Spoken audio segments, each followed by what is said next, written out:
জয় গুরু। আজ আমি পরম প্রেমময় শ্রী শ্রী ঠাকুর অনুকূলচন্দ্রের পাটনায় থাকাকালীন কয়েকটি অলৌকিক ঘটনা নিয়ে আপনাদের সামনে উপস্থিত হয়েছি। ঠাকুর তখন পাটনায় ছিলেন এবং এই ঘটনাটা হচ্ছে আজ থেকে 100 বছর আগের ঘটনা, 1328 সালের ঘটনা। ঠাকুর বলেছিলেন, আমি কোটি কোটি রূপ নিয়ে এই জগতের মধ্যে ছড়িয়ে রয়েছি, কিন্তু ঠাকুরের এক শিষ্য যার নাম চন্দন সিং, তিনি একজন পাঞ্জাবি ছিলেন। তিনি কোনোভাবেই মেনে নিতে পারেননি যে একজন মানুষ কিভাবে কোটি কোটি রূপ নিয়ে জগতের মধ্যে ছড়িয়ে থাকতে পারে।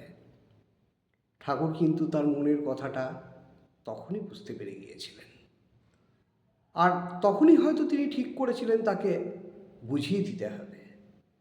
তাই তিনি যেদিন কিশোরী মোহনের বাড়িতে বেড়াতে গিয়েছিলেন, সেই দিন একটা অলৌকিক ঘটনা ঘটিয়ে ফেললেন ঠাকুর। কিশোরী মোহনের বাড়ি থেকে তিনি বাথরুম করার জন্য বাইরে বেরিয়ে আসেন একটা চন্দ্রালোকিত রাত্রে। যেই না তিনি বাইরে বেরিয়ে আসেন, তিনি বাথরুম করতে যাবেন, এমন অবস্থায় দেখেন স্বয়ং ঠাকুর তার সামনে দাঁড়িয়ে রয়েছেন। তিনি বলেন, ঠাকুর তুমি এখানে? ঠাকুর কোনো উত্তর দেন না।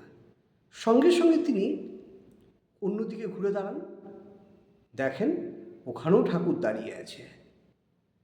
সঙ্গে সঙ্গে তিনি আবার অন্যদিকে ঘুরে দাঁড়ান বাথরুম করব বলে, দেখেন সেখানেও ঠাকুর দাঁড়িয়ে আছেন। ঠাকুর তাকে হাড়ে হাড়ে সেদিন বুঝিয়ে দিয়েছিলেন যে আমার কথা মিথ্যে নয়, আমি সত্যিই জগতের মধ্যে ছড়িয়ে আছি বিভিন্ন রূপে। তারপর থেকে তিনি বিশ্বাস করেছিলেন যে ঠাকুর তো ঘরের মধ্যে আছেন, ঠাকুর এখানে কি করে থাকতে পারেন? কারণ তিনি বাথরুম করে যাবার পর দেখেন যে ঠাকুর ঘরের মধ্যেই ছিলেন। ঠাকুরের জীবনের আর একটা অলৌকিক ঘটনা বলি। পাটনায় স্টিমার ঘাটের কাছে একটা দাদা থাকতেন, তিনি ঘোষদা নামে পরিচিত ছিলেন। ঠাকুরের সঙ্গে তিনি প্রতিদিন কীর্তনে যেতেন এবং গভীর রাত পর্যন্ত সেখানে কীর্তন করে সারা রাত প্রায় অতিক্রান্ত হবার পর তিনি বাড়ি আসতেন, আর তার স্ত্রী বাড়িতে একা থাকতেন।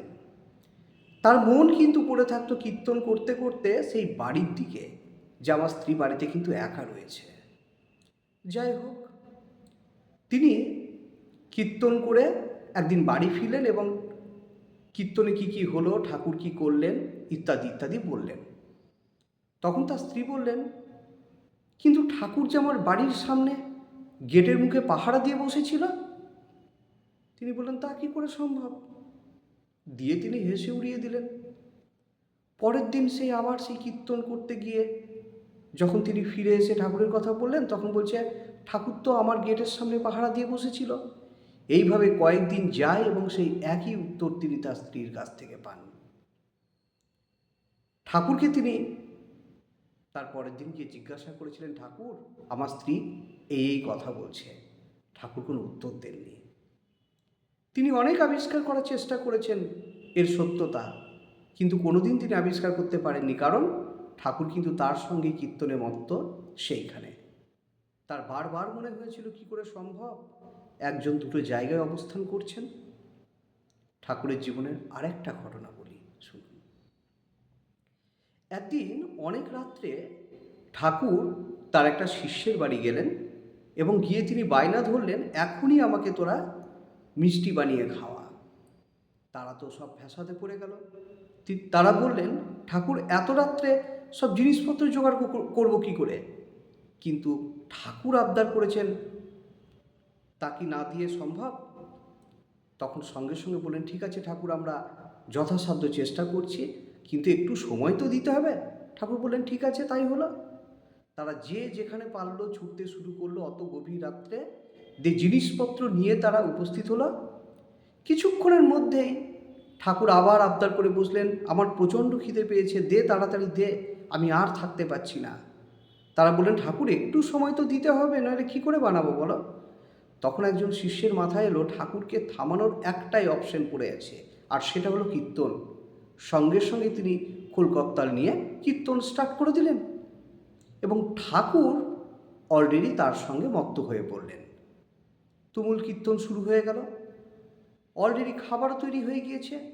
খাবার তৈরি হওয়ার পর ঠাকুরের ভোগ রেডি করে থালার মধ্যে একটা ঘরের মধ্যে রেখে দিয়েছেন সেই শিষ্য, এবং তিনি মনে মনে ভাবছেন যে ঠাকুরের ভোগ রেডি, কিন্তু ঠাকুর তো এখন কীর্তনে মত্ত, কিন্তু ঠাকুরের যে বড্ড বেশি খিদে পেয়েছে, তিনি আর ঠাকুরকে ডাকতেও পারছেন না। যেই না ভাবা, ঠাকুর তো বুঝে নিয়েছেন।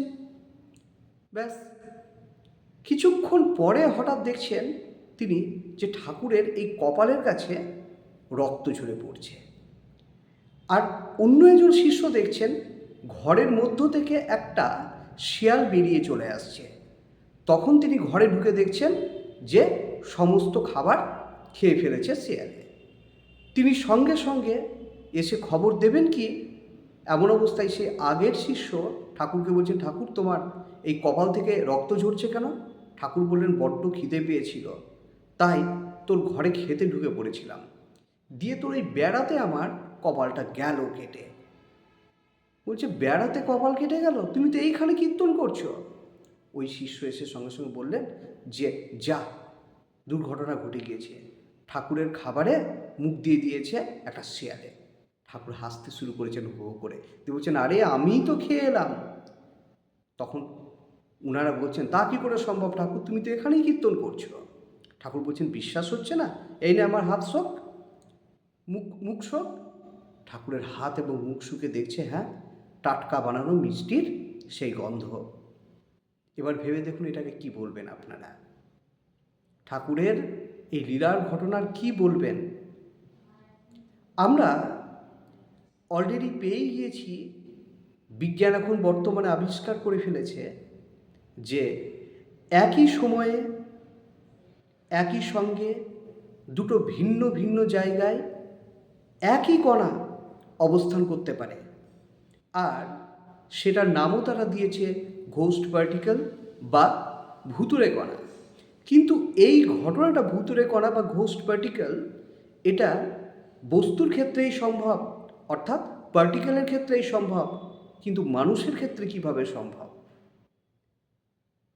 যাই হোক, এই ইন্টারেস্টিং ঘটনাটা যদি আপনাদের ভালো লাগে, বাড়ির সবাইকে শোনাবেন, বিশেষ করে ছোটো ছোটো বাচ্চাদের শোনাবেন, তারাও খুব ইন্টারেস্টেড হয়ে উঠবে। আর আমার এই ভিডিও যদি ভালো লাগে, তাহলে অবশ্যই অন্যদেরও এই মজার ঘটনাটা একটু ঠাকুরের শোনানোর চেষ্টা করবেন, এবং সাবস্ক্রাইব ইচ্ছে হলে অবশ্যই নিশ্চয় করবেন আপনারা। জয় গুরু।